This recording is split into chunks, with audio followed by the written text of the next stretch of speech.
Welcome to Native Yoga Toddcast. So happy you are here. My goal with this channel is to bring inspirational speakers to the mic in the field of yoga, massage, bodywork, and beyond.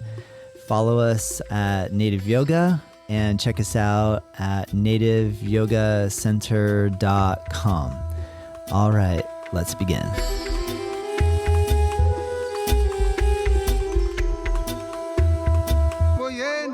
Welcome to Native Yoga Toddcast. Today I have return guest Jayson Barniske. I'm so excited to have Jayson back on the show. Jayson is the owner of Ashtanga Yoga Tulum down in Mexico. Go to his website, which is ashtangayogatulum.mx, link in the description. Follow him on his two Instagram handles at jason.ashtangatulum and at Ashtanga Yoga Tulum. He has a vegan restaurant called Raw Love. Check that out. You'll see that as well. He is opening his studio here. It's just open. By the time you're listening to this, he's like 2 weeks opened up after a 2-year project, maybe longer. I'm sure it's been longer. And definitely go listen to episode number 77 so you can hear Jayson and some of the backstory of this conversation. It's an amazing episode. I got so much wonderful feedback from that one. That's why I'm so excited to have Jayson back again, and just really happy to celebrate his achievement of following through and building Ashtanga Yoga Tulum in the downtown area or in the center of town. Also, I'm going to put a link to the Netflix documentary that we speak of during this conversation. Also, see the link below for a product he mentions at their website, which is called Gina.health, and the code, all caps, JAYSON 15 to get a discount. All right, I think that about covers it. I'm so excited. If you haven't met Jayson yet from my previous episode, you get a chance to meet Jayson, how passionate he is about Ashtanga Yoga. During the conversation, we speak about all the above that I just talked to you about, but also about some of the nuances in teaching Ashtanga Yoga in Mysore and leg class, and how he structures teaching in his practice. So get ready to hear an inspiration in the Ashtanga Yoga community, and I'm just so pleased to have this opportunity. Thank you so much for supporting. Let's begin. I'm so excited to be here with Jayson Barniske, and I've had the opportunity to have Jayson on the show about a little over 2 years ago, and he's back. Jayson, how are you doing today? I'm doing really well. I'm grateful to be on the show. Very much looking forward to having this conversation with you. Oh man, thank you so much, Jayson, because I really recommend those of you listening, please go back to episode number 77. And you can hear about Jayson. He's been in Maya Tulum for quite a few years now, setting up a yoga studio. And in episode 77, Jayson, you told me about your life story and some of the challenges that you've been through and how you navigate living through some of that really crazy stuff. And so I really recommend go back and listen to that one after you hear this one so you can get some backstory. But today we get a chance to kind of catch up on what you've been up to over the last 2 years. When we talked last time, you were about ready to open up your yoga studio in Tulum. And right before we hit record here, you told me that, no, actually we're about ready to open up on November 1st. So tell me, how did it take 2 years from thinking you were opening up to here now? That what took so long? What was challenging about that? Well, when we got into the project, it looked like it was going to be cut and clean and easy. And upon the more work we did, things are not the same. The construction standards are not the same in southern Mexico as they are in the United States. And we're building. The vegan restaurant it's been open for a while, but the yoga studio, we built the structure from scratch. So it wasn't like we were going in and renovating a building. We actually put the frame up, we put the roof on, built the walls and put in hardwood floor. And And then now we also have built a full-on luxury sauna that has a wet and a dry sauna and a cold plunge and a jacuzzi. And these are extremely complicated projects and tasks to put them all together when you need special artisans to do the work. But something like really interesting in Mexico about the floors is like in California and San Diego, where I'm from, you would go and buy the floor that is cut at Lowe's. It has a notch, it's already painted.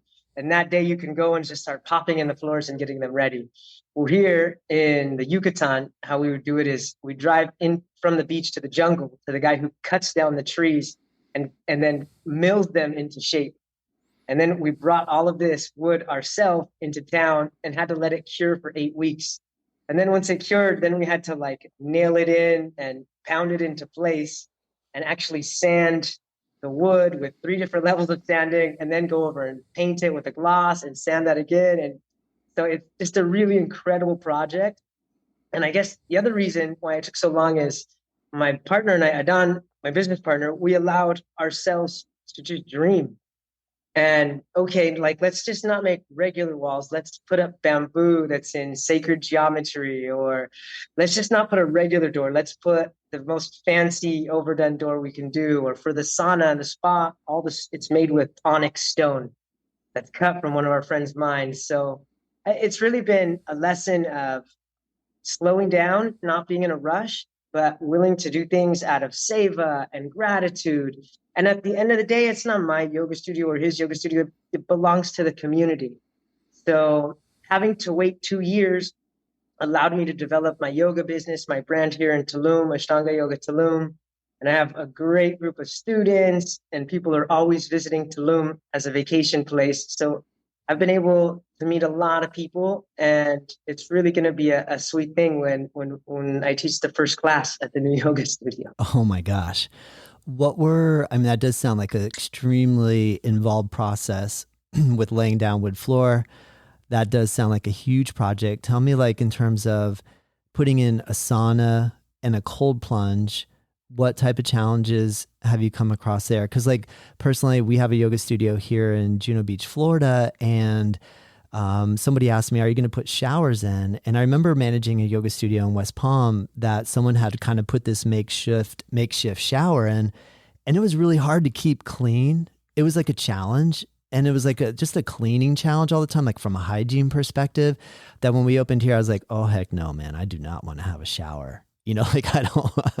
So I'm just curious, like, I'm sure you came across a couple of challenges, but, for anybody else that's thinking, yeah, I want to open a yoga studio and I want to, have all these other amenities alongside the yoga, what sort of advice or challenges have you come across in putting that together? Well, there have been many. Because like I said, here in Mexico, you're not going to find like a licensed contractor to get the rock communicated with the guy from the mine in Guatemala who cut the stone.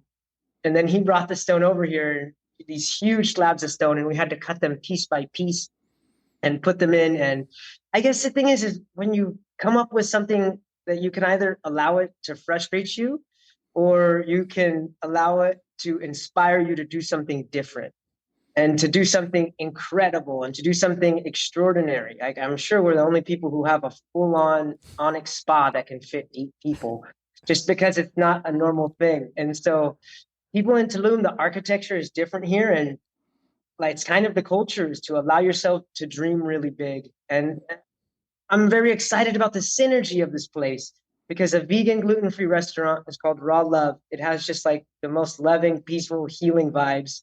And then we have this healing water. And then we have a yoga studio, a spiritual development center that's going to have many different disciplines and really just about raising the consciousness of everybody who comes in the place. So we're all, and the hardest thing is having to work with other people, because if it's one person has a vision, it's one thing, but multiple people have different visions, and to be able to work together and come to solutions, being solution oriented, always, like when things get difficult, instead of getting frustrated, let's just get a little more solution oriented.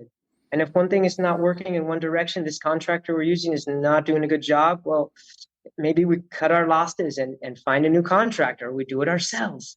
So we're just stayed focused on the goal. And like I said, it's going to be a really sweet thing when we're going to teach the first class. Dude, that's amazing. So we're recording right now. It's October 22nd, and you're going to be open November 1st. So we're talking like what, 9 days away. Yeah, Um, uh, 9 days away. 9 days away. So what are you envisioning? You already made mention, like you're already pre-planning how that first day is going to go. What are you seeing in your mind's eye? Well, I already have a full-on yoga program going at a really high-end resort in Tulum right now. So I'm teaching pranayama at 6. I'm teaching Mysore at 7 every day, Monday through Friday. And then I'm teaching the guided class from 9 to 11. And everybody in Tulum is kind of wanting to teach at this place because most of the time you go to Tulum, you have to go down somewhere on the beach. And this is a place that's right in the center of town. So it's really easy for everyone to get access to. It's the only yoga studio in the center of town like this. Oh, wow. So it's easy for everyone to get access to. Everybody knows this place. They already feel comfortable and familiar. We're going to have 2 tango classes every week and then like a salsa night every week. But so many amazing people come through Tulum of different spiritual disciplines. I'm excited to have several different teachers every week teaching class. We're definitely going to have an emphasis on Ashtanga in the mornings and maybe some intro beginner stuff throughout the week in the evening. But we're going to have a huge array of different teachers in different styles from Tai Chi to Kabbalah to mantras, and Kirtan has been a huge part of me living in this community. We have some amazing Kirtan artists. So Kirtan is going to be a big part of what we do. But yeah, I'm just excited to see because uh, everybody in this community, I get 5 to 10 calls a day because everybody's so excited about this place opening because it's a place for the community. And so, yeah, I'm looking forward to being of more service. That's awesome, Jason. How good is your español? Hablo español muy bien. Mi pareja es de Argentina y hablo con ella y eso es un español diferente, pero hablo español y en mis clases puedo hablar español también. Sí, entiendo. So how difficult would it have been to do what you're doing not knowing Spanish? Uh, well, most of the laborers, yeah, I speak to them in Spanish for sure, and the guys that are building the place, and yeah, so most of those people I speak to them in Spanish, and but a lot of the business partners and the customers who come in to the restaurant or the people who are going to be coming as tourists to the class speak English. So it is possible to navigate Tulum if you speak English. And so Tulum is it's huge. Like we opened our new airport, I think less than a year ago, like 6 or 8 months ago. Mm, And I read an article this morning that 1.4 million people are going to go through that airport this high season. wow. As opposed to what was the typical amount of people coming through? Not nearly 1.4 million. Before to come into Tulum, you had to fly into Cancun and then Ah, drive 2 hours on a bus or get a taxi to get here. So I don't think it was anywhere near that much. And the town is only 23,000 people. So, is there mixed sentiment about such a influx of people coming in? well, this is like a seasonal town. So people, it's like really excited to be here when it's high season because everybody can earn a living. But then to go to the beach, sometimes it could take 1.5 to 3 hours to go down the beach road just to get to the beach. Whoa. So many people here. And prices go up during high season and they go down during low season. So I guess what I do is I enjoy the good parts of low season, that there's less tourists at the beach, that I can go to the cenote, that things are a little bit less expensive. It's easier to move around town. And I also, again, try to enjoy the good parts of high season, that there's more people here, that there's more events, that all the locals get super busy and we don't get to see each other because we're all doing our own thing. But That's yeah, it's cool. nice. It's nice to have some time off and travel and do other things. Was there any red tape that you didn't think you'd be able to cut to get this project finished? Hmm. Well, there were several times when I was just really frustrated and I wanted to make things go faster. But then I remembered it's like my goal here, my purpose, my dharma is to teach yoga. And so whether I'm in the fancy brand new studio or if I'm at the really fancy, beautiful place I'm at right now, I can just be present and focused. And when God wants to bless me with these amazing, like abundant opportunities, He'll bless me. And I'm excited because I live in an apartment complex and three business partners that are all on the project. We all live in the same complex. And so it's really cool. We have a strong community, and I'm so grateful that everybody supports each other. There's nobody that's really living in Tulum is from Tulum. We all came here from the States or Canada or South America. Got it. So there's an incredible conscious community, and everywhere I look, I feel supported by the community. Nice. Well, that's awesome, man. That's so good to hear.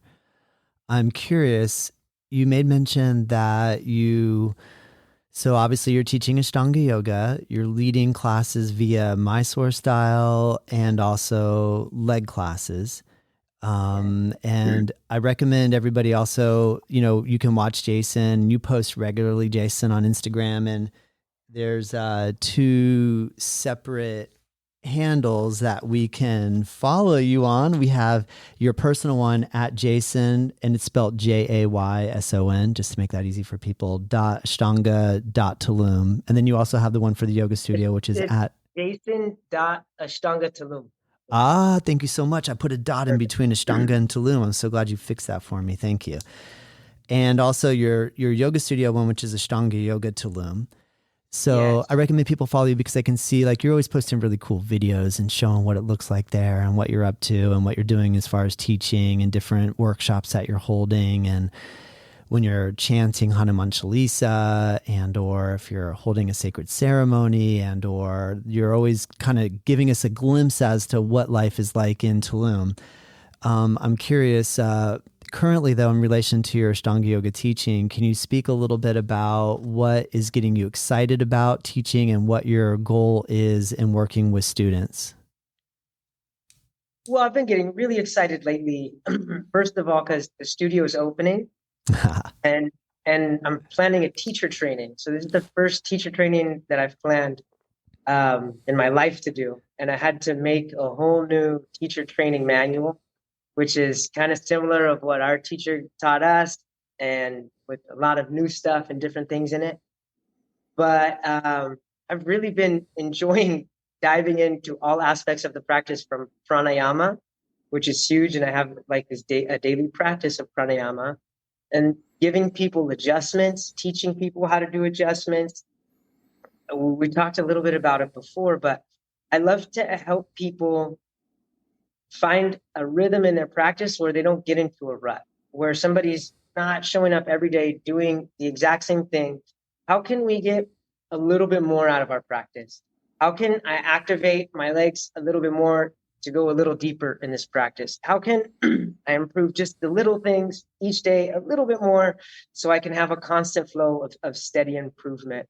And I think that we can always learn to push ourselves a little bit more, even if we have an injury, and love ourselves through the injury and back off and come back to our practice and use it as a thing to go deeper through. So the teacher training I'm really excited about is on January 25th to February 2nd. And I have a hotel that's right next door to this restaurant. It's like amazing. Everything's perfect. Or people can get their own hotel or their own Airbnb. There's a lot of really cool accommodations in Tulum. And I said, we're in the center of town, so it'll be pranayama in the morning and you can go to either of the classes. And then in the afternoons, we're going to have a huge study session where we go over anatomy and physiology and history and mantras and sacred texts like the Ramayana, the Bhagavad Gita, and then go through all the adjustments. Nice. And kirtan will be a huge part of it too. So I'm really excited getting people pumped up for that and the studio opening and the whole community. Yeah. Very cool. Do you already have people signed up or people that have expressed that they're going to come? I do have some people signed up. Yeah, and I have a professional wedding videographer who's going to come and record it. Something I haven't announced this, and I was about to announce it, but the retreat, I think you can see the price online, but and there's an optional food plan. So with the meal plan, you can get 24 meals. You get like a brunch and a dinner every day of the training. And for the next 5 people who sign up, I'm going to give them that for free, the meal Nice. plan. Very cool. So, and I'll say, I won't mention the price in here, but I'll just say that it's really reasonable to some of the other teacher trainings that I've seen in Tulum and other places in Mexico and definitely the States. Nice. That's cool. Making it accessible, within reason. Oh, and spa access. So after like you're really putting everything on yourself, working so hard every day, you have full access to use the sauna and the spa and the cold plunge. Very cool. Dude, that sounds awesome, Jayson. I'm surprised it takes, well, if there's no traffic, how long does it take to get from town to beach? Okay, so and here's the scoop behind that is for many years there was one road to the beach from the town to the beach, and they just opened a second road. So depending on what hotel you're going to, but if there's no traffic, and a lot of people down here have scooters and mopeds and things like that because you can drive around the cars. And you have to be careful with that as well, because it's you're in Mexico and you have to be careful on a scooter. I have a motorcycle, so I can get down to the beach in 15 to 20 minutes with no traffic. Got it. But during high season, sometimes there's like day zero or a huge music festival, and there's an influx of hundreds of thousands of people in town. Yeah, there's bumper to bumper traffic all the way to the beach, and even on the beach road, there's traffic. So it's very interesting, and it's always a fun adventure to get down to the beach. Oh man, I bet. That's cool. Are you wearing a helmet when you ride your motorbike? Definitely wearing a helmet when I'm on the motorbike. Yeah. Good to hear. Thank you. I see people here in Florida just flying down 95 with no helmet on a crotch rocket, just going like 110 miles an hour. And I'm like, oh my God, that's so crazy. I think like a death wish. Yeah. Right. So then I'm curious, all right, I'm coming in, I'm starting to get a little bit sore. I'm starting to get a little tired. And you're suggesting that I should be coming and practicing 6 days a week. And I'm like, Jayson, my knees, my shoulders, my back, and I just don't think I can show up in the morning. How are you going to respond to me? Stay with us. We'll be right back. Thank you so much for tuning into this episode. I just wanted to give you a heads up that we have an online program called nativeyogaonline.com, and there's a code, all caps, first month free. We upload our daily classes that we teach here at Native Yoga Center, making it accessible for you no matter where you are in the world at any time of the day and or night that you want to practice. We're here for you. All right. I hope you're enjoying this episode. Let's get back into it.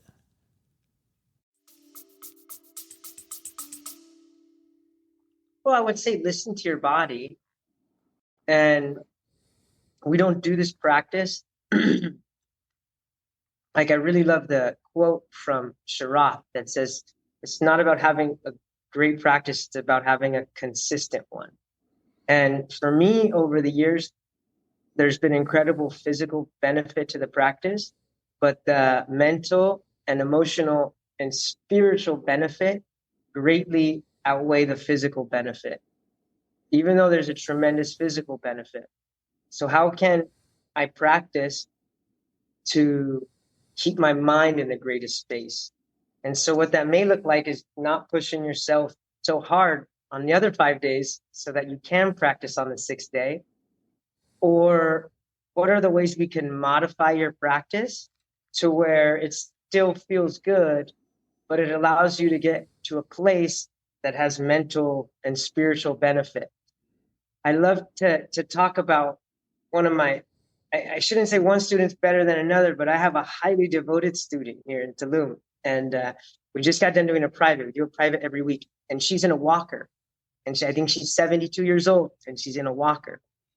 And she does Ashtanga yoga every day. And so this woman she's like just over a meter tall, but she's modified a way of doing Surya Namaskara using a table and 2 chairs. Sometimes I post videos of her and people are like, wow, what's happening? Yeah. But she does the practice every single day because it keeps pulling her body back from scoliosis and straightening her spine and being healthy. Nice. So it's really fun to work with people like that, because then it changes your concept. Like, this is maybe not about making the bind or putting my leg behind my head. Yes. And yes. when I do the daily practices, like 21-day challenges, they're a really fun thing because you start to see what habits we have in our daily life affect our practice. Like, maybe I had 2 or 3 beers the night before on day 7 on a 21-day challenge. And you can really see how much it affects your body the next day in practice. Not saying that you can't do that. But yeah, for people that don't want to, I love helping people push past that barrier, because this is a breathing practice. This is a practice for spiritual well-being. So just to try to make that the focus, make that the goal over physical exertion when we're in moments like this. That's cool, man. Well, that seems very reasonable. What do you tell people? Oh, similar. I mean, I'm constantly trying to get the point across that if you come and do a Surya Namaskar, just one Surya Namaskar, that could be enough, and that there's you can make that be enough for you, and to try to build that sense of like, you can come in at any time and just try to get one sun salutation done. And even if we do a cow and a cat, so instead of even up dog, down dog, or whatever the challenge is, that let's figure that out. And then usually one will lead to 2. And, but the other day I had a student who I kind of gave her the idea when she came in, because it was her first time coming to Mysore. And I let her know, I said, look, what I'm going to do is when we get started is I'm going to keep checking in with you. And the cool thing about Mysore style is that the duration of our practice time can be as short or as long as you're feeling energy for. So as I keep checking in with you, at any point, please feel free to let me know that you've had enough. And as soon as you let me know that that's enough, I'm going to bring you down to the final 3 breathing poses, and we'll be done. And so we did 5 A's and 3 B's, and we got through Padangusthasana, Padhastasana, Trikonasana, and Parvarita Trikonasana. And I said, how are you feeling? And she said, I'm good. I think I'm done. I was so proud of her, because I feel like there's that drive when you get in the room and you see everybody else and you're thinking, oh, I got to do that. I want to do that. I want to try to do that. I got to get up to that speed. It was just so cool to have somebody be like, no, I think I'm actually am good. And it was just like one of those refreshing moments where you're like, yes, she got it on the first day. Like, you don't have to kill yourself. You can actually enjoy this, and you can get into the breathing. So, but I really like that you brought up the attention to the details of the other parts of the day. Like, what other things am I doing that might be contributing to my exhaustion or my soreness in my knees or my whatever? And what am I putting my focus on? Am I here to practice, or am I here just to go to the beach every day? So, and I agree with you, Jayson. I love that you're taking that approach, and I think it's really valuable. Yeah, I have a similar thought to you about Mysore versus guided, because most beginners think, I couldn't do Mysore, let me just go to guided. But the guided class has its own pace and its own rhythm, and we usually do the full sequence, unless it's like a half primary or something like this.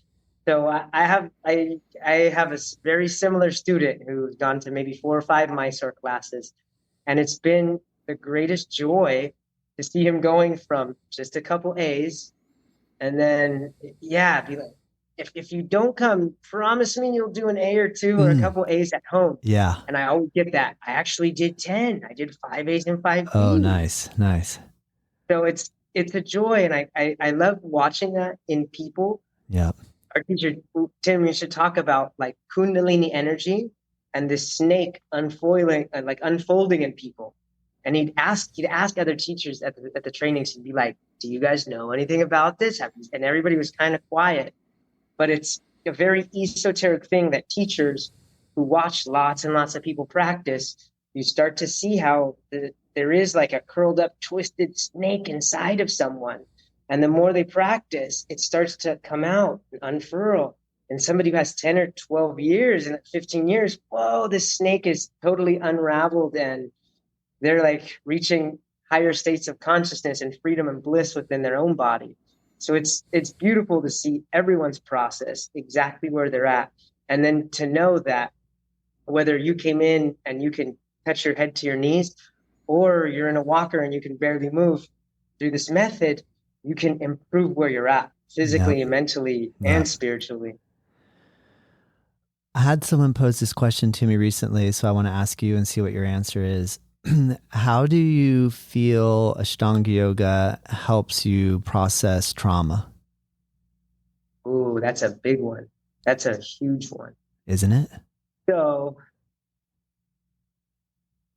like I've learned this recently, but the majority of emotions that a person holds, they last about 90 seconds to 2 minutes. And then deeper trauma, it can last months, weeks, years, a longer time. And for me, as soon as I started practicing and making this connection to my breath and to my body, the practice took me away from my triggered states or the states where I was experiencing this trauma. And because we're psychosomatic, it manifests in our physical body. So when I move my body and I connect my breath with it, my nervous system is naturally starting to heal itself. And my brain, I can feel it rewiring. And then I give my nervous system the time away from getting in cyclical thoughts to just get back to homeostasis. And I've gone through some heavy things in my life, some really challenging things. And after doing like a full Ashtanga practice, my mental state was never worse than when it started. And so the practice and working with our nervous system and working with our breath, allowing us just to get back to the state of homeostasis, that's how I think we rewire and we renew the system. Nice. Good answer. If you take just the two terms of, say, primary series, which is sometimes called yoga chikitsa, which we could loosely define as like yoga therapy, or I know sometimes even people go down the track of like gut cleansing. And then second series, Nadi Shodhana, nervous system cleansing. Can you speak a little bit about your experience of the process of the purification of the body, / maybe if we even stay out of the word of purification, to say like the transformation or the change that occurs in the body, and then what you've learned about your own nervous system and how these two work in a successional pattern? Yeah. Well, it's kind of like you're building a house. And if you're building a 3-story house, let's say you have the beginner, intermediate, and advanced practice. You have to put the first level first. You have to put here we have a lot of pyramids. So first thing, you have to lay the foundation for your pyramid. And yoga chikitsa, I like to think of it as yoga therapy. I like the idea of gut cleansing. In my experience, everybody comes to the practice and they're more tamasic. They're heavier, they're denser, they're tighter, whether it's physically or mentally. Everybody comes to this practice because they're seeking to improve themselves. They're seeking to improve their life, their physical health, their mental health, their spiritual health. So yoga chikitsa all being about forward bends, twists, and hip openers. If you look at a lot of those things, like physically, forward bends help you to get a little bit leaner and lighter. And the twists also help to cleanse anything that could be in your intestines, and they also clean all of your organs, which are all linked psychosomatically to different emotions. So definitely like gut cleansing, like when we have this gut feeling and you go against it, it's usually a really bad situation you get into in life. And so a lot of times our emotions get stuck in the gut. So all these forward bendings and these twists, they're really amazing for our parasympathetic nervous system, like the really relaxed part of our nervous system. So our nervous system relaxes, we get lighter, we get more flexible, we get stronger, and we get greater endurance. And that's what happens on this first pyramid of the practice primary series. And most people get to that point, and then that's where they're at for their entire life. And it's really fun to see people go from the first to the second. And Patabi Joyce said that's all you really need. There's no further benefit you're going to get in Ashtanga from the first to the second tier, like out of first and second. The higher practices are amazing, but the main benefit are in the first two sequences. So again, first series is about getting cleaner, getting lighter, getting leaner, getting stronger, getting a little bit more endurance, getting a little bit more faith in yourself and in the system. Second series, Nadi Shodahan, that's a big thing because the first series we're doing a lot of bending forward and twisting. The second series, you're doing extreme bend, extreme back bending, extreme twisting, extreme leg behind the head forward bending. And you need the first series to open up your body, your nervous system, your joints, your muscles to access these deeper levels of our emotions, these deeper levels of who we truly are. And we talk about it in the first podcast, but in our second series teacher training, I went and I knew went to the training and I knew like the first 3 poses of second series. And in those 2 weeks, I learned pretty much all of the second series. So it was like a profound thing. And I had like this emotional you could call it a meltdown, but really it was an emotional breakthrough. And allowing our bodies to open up and go deeper and have to embrace the sense of trust and surrender, we're able to access parts of our nervous system that really translate into true healing. And a lot of times, I didn't say this before, Mike, I love teaching intro to second series. A lot of Ashtanga places, they teach like intro to first and primary. One of my favorite things to do was earlier today is intro to second series, because you teach people how to start going into these deeper places, but then also feeling safe. So there's this great balance. So first series gets us lighter and leaner and stronger. Second series cracks open this egg, or like a shell we have around our heart, and it allows us to experience deeper emotions and get more joy out of life. And it's actually the sympathetic nervous system, which is like the fight or flight. That's why sometimes you get into like really deep, intense back bends and poses that are highly stimulated. So after first series, you may feel a little tired afterwards. If you do second series at night, you're probably going to be up really late because it's really, really stimulating. And so we'll just say a little bit about Stira Bhaga, which translates into divine strength. When I first saw people in my Mysore class doing Stira Bhaga, I asked myself, do I even really want to do this? Like, this is incredible how deep they're going. But with the assistance of an experienced teacher, or if you have like a master teacher helping you go into adjustments and going a little deeper, Stira Bhaga is really incredible at creating what Yogananda called an indomitable will. So for me, like after I've gone through a third series or even third and fourth series, something like this, I end up being so energized and having so much power and so much belief in myself that whatever's going on in life, I'm going to make the situation better. I'm going to be this lighthouse. And it's cool because we often go to here in Tulum, there's a place called Adi, and it's like it's a Starbucks, but just for cacao drinks.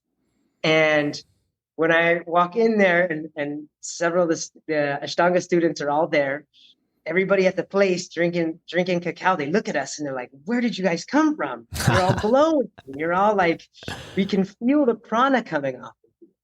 So I'm really grateful that this system exists. And even on like the 6th day of the week when I don't want to do it, I'm really grateful I do, because it's still stimulating and recharging. And after doing this practice for 19, almost 20 years, I'm grateful to most days feel inspired to get up and go deep in the sequence. That's so cool, Jayson. I can feel your enthusiasm, man. It's amazing. Yeah, you're keeping it going. You're keeping that inspiration lit, on fire. I really want to direct everybody to listen to our last podcast in number 77, because after I spoke with you that time, and I'm going to give people even a little bit more homework now after they listen to this one, and then they listen to their previous one, to then go to Netflix and watch a series or a documentary called The Program, Cons, Cults, and Kidnapping. Because after we spoke, I was like, oh my gosh, that's so heavy, Jayson. That's so intense, man. And I really enjoyed hearing how you've been able to experience what you did. And then I watched this documentary on Netflix, and it just basically highlights these multiple institutions where children were put in and severe abuse occurred. And I saw that there was one in Mexico. And I remember you'd said you'd been in one in Mexico, and I went, holy crap, what if this show is about the place that Jayson went to? And so right after I watched it, I texted you and you were like, yes, that is where I was. And I just had this moment of like, it was a little emotional for me because you're a good friend, and to hear the story from you and just to feel like what you went through for me is challenging, because it's just hard to hear friends or loved ones be treated so poorly. I really appreciate the way that you're able to rise above. And that documentary really then brought home like how freaking severe that truly was. And I guess without having you have to tell your whole story here now, it's already on another episode and people can hear it. I guess maybe if we could go down the direction of what advice do you have for somebody else that potentially has experienced something really intense and heavy? And I feel like you've been doing a good job, because I did ask you the question about processing trauma. What sort of insights have you gained over the last 2 years since we spoke that is helping you to feel like you are healing /healed / like, I'm good, I can move forward? Well, it's interesting. As you say that, I remember something that our teacher Tim told us one time. And I was like, I was feeling so good because we had just finished this Mount Shasta retreat. And then I had moved back to San Diego, and I'm living in the city, and it's the same rat race. I was like, how do we keep that amazing feeling inside myself that I experienced on the yoga retreat throughout the rest of my life when I have to live in the regular world and I have all my responsibilities? And he looked at me like it was a really simple question. He said, be compassionate to yourself so that you can be compassionate to others. And for me, like having to go through, the school was like a behavior modification school, but it was kind of a sham, totally a sham. And they were really physically abusing kids there. And looking back at my whole life story, I can see that all of the major like suffering that I went through, they were actually a blessing in disguise. And so I was alluding to our second series teacher training, and I went through this huge healing. It was a healing related to all the trauma. And looking back, when I'm an old man, I'm going to be grateful for that experience, because without it, I would have never found yoga. I would have never found Ashtanga yoga. I would have never gotten into the practice, and it would have never helped me to develop the character that I have today that gets me through some of the situations that I continue getting to grow through. So a lot of it has to do with how can we get into a good headspace from whatever we're in, and how can we shift our thinking from this is the worst thing that ever happened to me to this is the best. And I know somebody that's experiencing the death of a loved one, or somebody that's experiencing even worse trauma than this, like horrible traumas. How can this actually be the thing that guided me to a better situation in life? And if you look, I tell people to look back at their life and to see the whole history. And you can often make connections in your own story about how the evil, like the bad things that happened to me actually guided me in a different direction. So, and I'm really like big on talking with people about it and staying close to your community. Because every time I continue to go through things and I look for help, I'm amazed by the help that I get and the people are there for me. So if somebody is going through something, maybe let this be the catalyst to catapult you into a spiritual practice like meditation or Ashtanga yoga, or let it be the catalyst for you to restart an old friendship. Or is there anybody there that can give you support? And I know that if anybody listening needs support, you or me are definitely going to be there for them. So it's like we have all the tools to change some of our negative karmas. And a lot of times we have to go through these karmas to alleviate negative past karmas. And if we can do that gracefully and with surrender, it usually works out having a long-term benefit. Oh, beautifully said. Well done.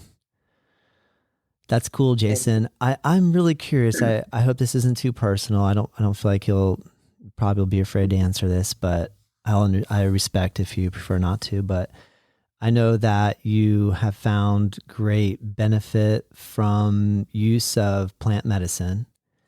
In the last 2 years since we spoke, do you feel like you don't need to engage with it, that you need to engage, or that you benefit from engaging with it more often? Or is it about similar to where you were before? Can you give me any insights in what type of developments have occurred in that whole realm of your life?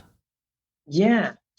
And I think last time I was on here, I was talking about a teacher that I had, the honey shaman, Yeah. this guy Leopoldo, and Yeah. he was teaching us a method of healing our eyes to put in melatonin honey into our eyes. Yes. And it was a very interesting practice.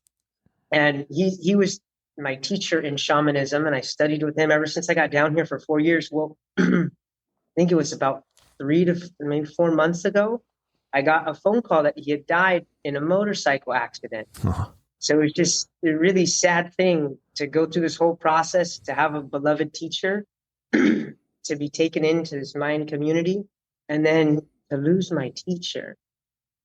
So this is something to talk about, like, oh, somebody's really going through something heavy.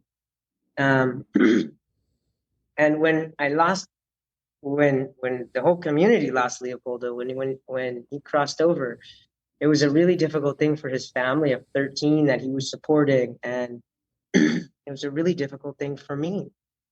And after that happened, I actually was thrust into like a deeper role of shamanism. And now I'm not just somebody who's studying this or learning it. I'm somebody people look to for answers in this.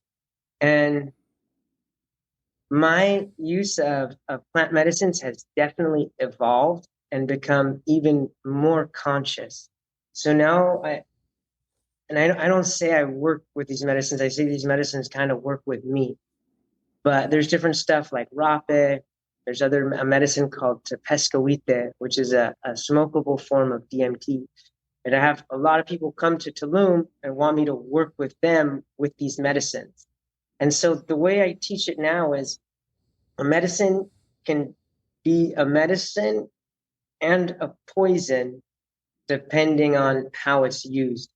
And in the previous episode, I know that we talked a little bit about how the shamanic roots of yoga were based in plant medicine with drinks like soma, which was an ayahuasca-like drink that we no longer have the recipe for, but it's something all the Indian yogis know about.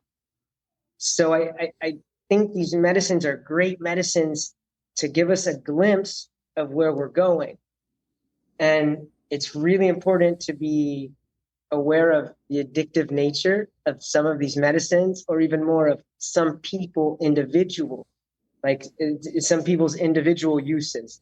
So some people may have a highly addictive personalities, and it's really important to regulate them and watch how and when they're using these medicines, as opposed to another person who can come and have this breakthrough. But for me, these medicines have to be used because they're a sacred, time-honored tradition. They have to be used with a lot of respect and a lot of reverence. And there has to be a lot of time going in to these ceremonies, like doing a proper diet, doing the proper journaling, doing the proper meditations and spiritual work. And then after the sessions, there has to be a lot of time spent integrating. Like I see people come to Tulum and then they'll do medicines and go out to the nightclub the same day they use the medicines. And I think that's a really irresponsible use. And so for me, again, it's very interesting how I see the demand every month. Like on full moon, there's a bunch of people who come to me for these things. And then on new moon, there's nobody looking for these things. And then on full moon, I have a bunch of people looking to do medicines. And on new moon, and it happens like this every month, all year long. So, but I have noticed incredible benefits when people come and they use these medicines with the correct intention. They come and they use these medicines looking for healing, to remember who they are, and just to honor their true nature and improve their setting in life. And I really enjoy working with people with these medicines. And it needs to be the right set and the right setting. Mm-hmm. And the people need to come with the right intention. And journaling is super important. And yeah, it's been a real privilege and a real joy to share these ancient traditions with people. That's amazing, Jayson. Can you talk a little bit about what role journaling? I mean, I know I like the benefits of journaling just on the basics of journaling, but can you tell a little bit about the way the journaling process helps the integration and or healing benefits that can come from those practices?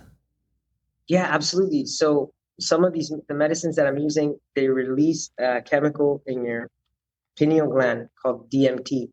And this is the same chemical that's released when we dream, when we're born, and when we die. And right when you come out of a dream, say if you want to learn to start remembering your dreams better, keep a dream journal. And I've done this before. So if you dream journal, and as soon as you have a dream, you wake up and you write it down. After a month, you're going to remember your dreams so much better. You're going to be able to start using this in psychoanalysis and using this information to transform certain aspects of your life. A lot of people come and some people come and they're looking to use these medicines recreationally, which I'm not going to say it's right or wrong. But when you come into one of these experiences, for me, I always set an intention of spontaneous, miraculous healing. So when somebody comes into it and they experience this profound dream-like state that's 1,000 times more vivid than a dream, as soon as they come back, I ask them what they saw and I ask them what happened, to try to keep the wheels going and to try to get them a little bit more conscious about the experience that they had. Are there any visions that they want more clarity on? Did you see any angels or ancestors, or was spirit family or any? I've had people come in and then they describe Ganesha, like a boy with an elephant, never having heard of Ganesha or known anything about Hinduism. So we're definitely accessing like a deeper realm, like a Devaloka, or some realm where enlightened people get to walk around all the time. And journaling helps us to integrate some of the things we saw or the visions that we were lucky to have, and then make changes in our life. Like I did a ceremony last week, and we did a really deep ceremony. And normally somebody's in these states for 15 minutes. Well, I have a way to maintain the state for 3 hours using different MAO inhibitor teas. So this client was in this state for 3 hours and he came back and I was actually playing harmonium and guiding the journey with sound. And when he came back, he said that everything is frequency, and that he went to a place of pure energy and pure frequency, and how the rhythm and the sound and the frequency help guide him deeper into states of truth, consciousness, and bliss. So when he wrote about that, he was able to see and take home something really, really tangible. And he did several journeys, and each one he came back with a different intention and a different thing that he's going to integrate into his life, whether it was like wealth management or what it really takes to be happy. Or he had his own process and he had all these different things. And had he not journaled, it would have just been caught up in cyclical thoughts, and it would have been something that he was not able to integrate and take home. Yeah. Good answer. That's cool, Jayson. That makes perfect sense. I appreciate you elaborating on that. Yeah, definitely. Yeah, and even dream journaling is great for people if they haven't done that. Yeah, that's a great way to start, right? And I like the fact that you brought up that you'll start remembering your dreams more, because I have met people that say, I don't remember my dreams at all. If somebody doesn't remember their dreams at all, how would we start? Just like making up a dream, and then by creating a dream that then maybe the dream mind would be, we could recollect it when we wake up. Is there any tricks with that? I'm sure you probably say, well, come to a plant medicine ceremony. Maybe your dream world will open up. But I'm curious, like if somebody was just like at home right now going, well, cool, I want to start remembering my dreams. What do you think would be a good trigger for that? Well, there's a lot of substances that, and they can do more research online, but certain substances for certain people may block dreams. Like if somebody drinks a lot of wine at night, or somebody smokes a lot of cannabis right before they go to sleep. These are things that have been scientifically proven to prevent us from dreaming. Sometimes people even use these things subconsciously because they don't want to experience heavier dreams. So my first thing for people, if they want to start experiencing dreams, is try like a week of extended sobriety on all ends, whether it's like pharmaceutical, whatever it may be, whether it's drinking a lot of coffee or whatever vices like a person carries, try to cut those out for a complete week. Plant medicine ceremonies, you're always like doing tepescoite or ayahuasca. These things are definitely going to stimulate your pineal gland, and you're going to be having the craziest dreams. Something that the ancient Egyptians used was blue lotus. And you see a lot of different blue lotus elixirs. You can order blue lotus and make tea, but blue lotus is an amazing thing. It's an aphrodisiac, but it's an amazing ally to use to help your dreams.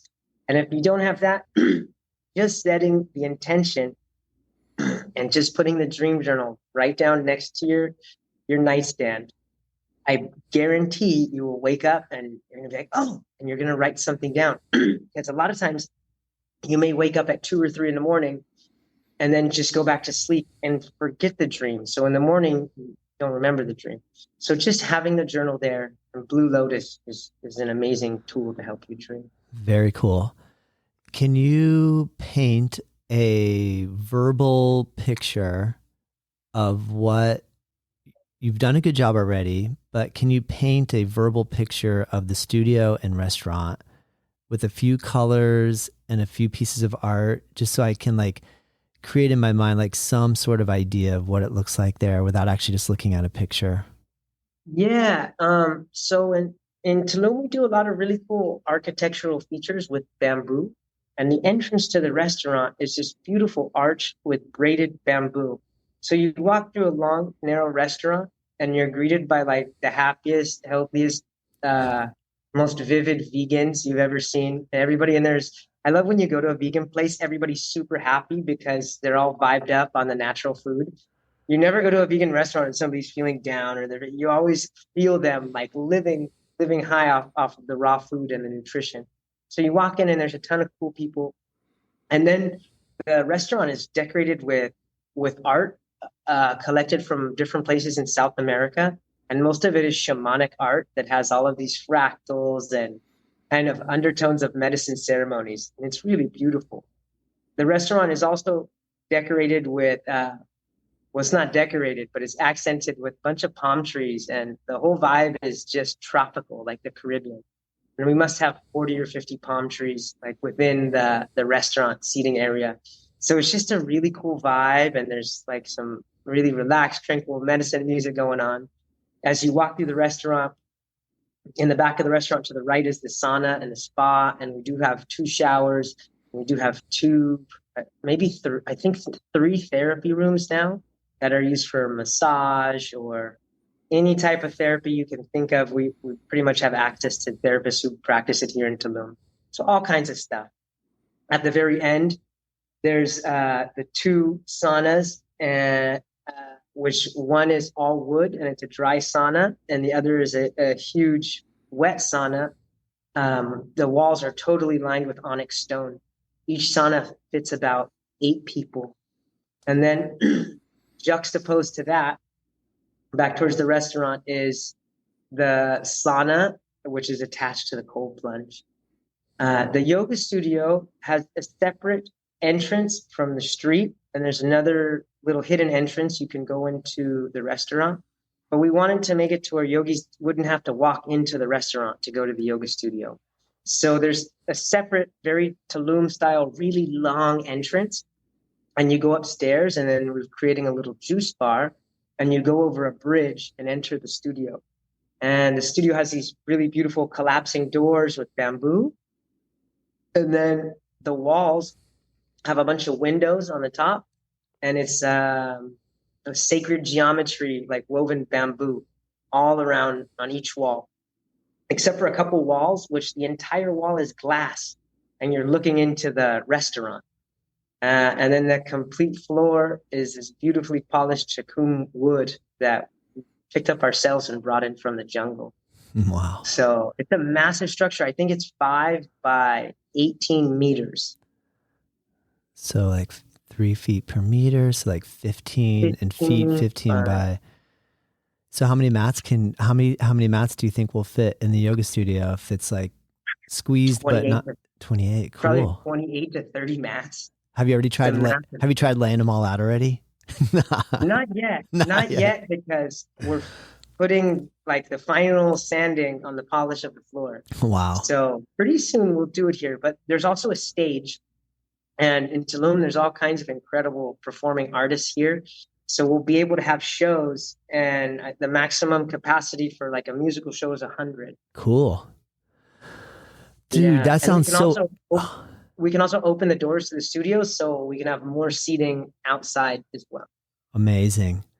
Well, what is the final ingredient for opening day on November 1st? It's just all the little last touches, like putting a few more bamboo things, putting a few more lighting, and then installing some fans. We're just gonna have fans when we get first started. Eventually, we'll put an air conditioner in there, but as the Ashtanga yogi, the air conditioner is not on the top of my priority. Dude, so cool. And so it doesn't sound to me like anything is going to stop you from opening on November 1st. No, we're ready. Yeah, we're ready. Like if you're like, dude, my bamboo didn't come in and my fans aren't here, we're still opening. Yeah, we can still open. Absolutely. Amazing, Jayson. Absolutely. But no, we have the bamboo, we have all the stuff we need. So yeah. The employees building it every day, they're so excited when I go there to tell me like how much closer and how much they've done. Nice. So yeah, it's been really cool. It's been a really fun thing. Yeah, so I can't wait for when people come down here. And something else is, if people want to do retreats in Tulum, I'm really happy to work with you and schedule some time. You can do regular programming at our studio and access. We can set up like packages where they use the spa, get food. I can help with lodging and stuff like that. But there's a lot of people who I know want to do things in Tulum, but they're very leery because they don't know people. So we're pretty excited about that, to be able to help other people. Yeah. That's amazing, Jayson. Congratulations. Thank you. Thank you so much. You know it, dude. I'm so happy for you. That's cool. I mean, and I'm kind of a little embarrassed that I didn't realize that it's still been 2 years since like that you've been going on this project. Cause I keep seeing the pictures of you teaching. And so I just thought, oh, that's his room. And it just didn't really dawn on me that it isn't. So that is amazing. I'm so excited for you. And kudos for like following through, because, you know, anything could happen in a 2-year stretch where we might say, oh dude, I'm done. I'm just done. This is crazy. So, you know, to not give up. Now, obviously, and you know what? I'll tell people is like, there were many times when I said I was done, you know, but then I just gave myself a few minutes, a few minutes, yeah. Did my pranayama, couple made breaths. sure I have proper nutrition. Something I wanted to mention real quickly is one of my students has a vitamin and mineral company, and I'm sponsored. I'm one of the spokesperson for their medicine. And Tell the me. reason I would talk about it is because they have a product that's like a Shilajit. It's called Gina, and this is Richard, and it's like a fulvic acid, amino acid. And normally when you take Shilajit, it is really nasty tasting and it's hard to taste. This one, you just give a few squirts, and it's really an incredible product. It wakes you up. We've done a lot of tests where we took it right before yoga, and then after yoga, like 15 minutes in, everybody was super zoned in and super on point. And this is like a main Ayurvedic herb for yoga. Nice. So I wanted to share his company. People can find it on gina.health. And if they put in capital JAYSON 15, they'll get a 25% discount. So it's been really, really incredible stuff that I have used with them. And they have 6 other products that are all kind of like groundbreaking, transformative. They have an amino acid blend. So, but people can check it out at gina.health. And this has been something that it's been helping me, having not just proper nutrition, but having like extreme nutrition, having the absolute best, has really, really helped me keep my mood high, my spirit high. It also helps me do my practice every single day. So I just wanted to say thanks to Gina and everybody at this company, because they really take good care of me. No, it's and cool. Keep me like on my nutrition as high as possible. Cool, Jayson. I'd be happy to put that link in the description so people can find it super easy. Sweet. Awesome. Yeah. Yeah, man. Dude, I'm so thankful. I really appreciate this opportunity to catch up again. I am shocked that it was 2 years ago that we spoke. So, but what a cool, you know, evolution of the project. And I know on our last podcast, I was like, dude, I'm coming down. But now I know I'm coming down. Like, I gotta come see it and organize a retreat. That sounds so incredible. Yeah, that'd be so much fun. Oh man. Well, Yeah. Jayson, We'll do Mysore class together. Oh. Adjust or something. It would be amazing. That would be so cool. Sing some Hanuman Chalisa, practice holding our breath, eat some good food. It sounds incredible. Yeah, and it's real easy for us to set up, like for groups like that, to set up a trip to a cenote or like some cave diving or some adventure in nature as well. Awesome, Jayson. Well, when is when it's summer, that's your slow season? Mm-hmm. So would it be amazing to come down in the slower season? That would be awesome. Because just every place is empty. Just a little more quiet. And, yeah, every place is empty and it's a lot of fun. So usually like late March or April, things really start to slow down and open up. And yeah, Tulum is just a really fun place with all the good, healthy food we have here. Veganism is like a really common, popular thing. And the fruits that we have here are just next level, like 8 types of mangoes. Oh man. So, yeah, we'll definitely plan something for the summer. That sounds great. Awesome, Jayson. Well, man, I'm so thankful and I look forward to catching up again here. Wonderful. Thanks for having me. And yeah, I'll talk to you soon. Cool, man. Native Yoga Toddcast is produced by myself. The theme music is dreamed up by Bryce Allen. If you like this show, let me know. If there's room for improvement, I want to hear that too. We are curious to know what you think and what you want more of. what I could improve. And if you have ideas for future guests or topics, please send us your thoughts to info@Native Yoga Center. You can find us at nativeyogacenter.com. And hey, if you did like this episode, share it with your friends, rate it and review, and join us next time.